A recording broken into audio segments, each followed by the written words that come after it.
Serving all of San Diego, this is your Fox 5 News. Millions of women are losing it, but no one is talking about it. Hair loss in women is a growing problem in this country, and it's happening at earlier ages than ever before.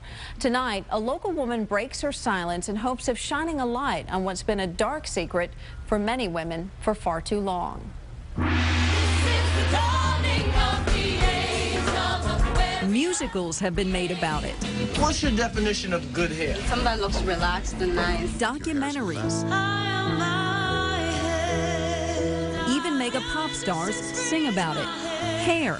And yet no one talks about the 30 million women in the U.S. who are losing it. Even with somebody you know fairly well, it's just something you don't like to talk about with other people. Sue, who wants her last name to remain private, wants to change that because for more than 15 years, she, like many women with thinning hair, have suffered in silence. This is actually very hard for me because it is something that I don't like talking about or bringing attention to, and it's something that I'm very self-conscious about.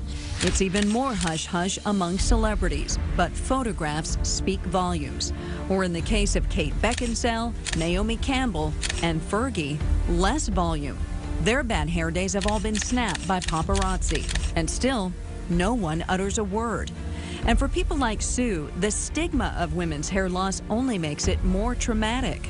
There are times where people would be talking to me and I could tell they weren't looking at my eyes. They were actually looking at my scalp because they could see through it, and that was really, really hard. It took her years just to have the courage to seek treatment. I was told by my dermatologist probably 15 years ago, and it wasn't until recently that I decided to talk to somebody about it and do something. Dr. Deutsch, who's been performing hair transplant surgery for 8 years, says he's not surprised it took Sue so long to reach out. Women will easily go for Botox or for facelifts or anything else, although, you know, some of that is in silence, there's no question, but I think hair is a little bit more, there's something about it that's that strikes to the core.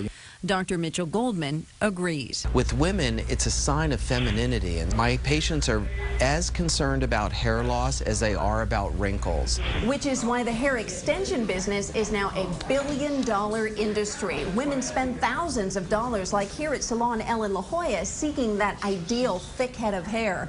But for the 1 in 4 women in this country who suffer from female pattern hair loss, covering it up, not so easy.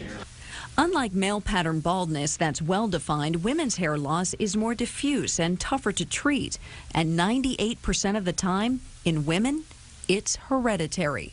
My grandmother actually has had very, very wispy, thin hair. And the thing is, when you genetically are losing hair, it doesn't stop. It's going to go on for the rest of your life because that's the gene you have.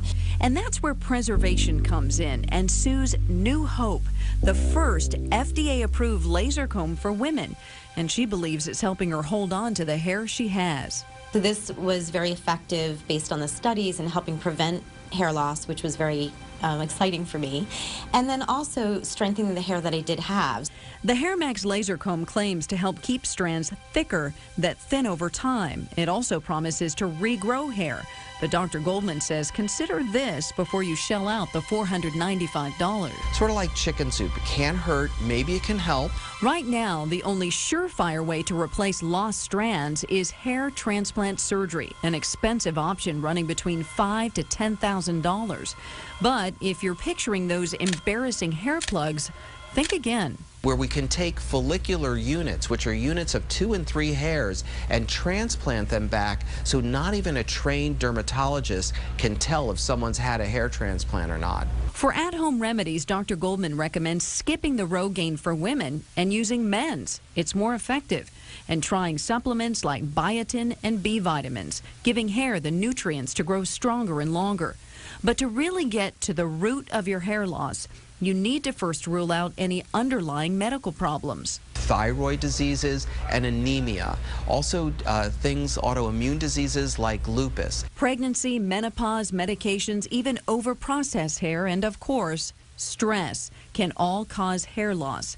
But whatever the problem, Sue says you don't have to lose heart as well. And I think that other women should just, realize that it's okay, and it happens frequently to people where they do lose their hair, and there are options that you can use to help it.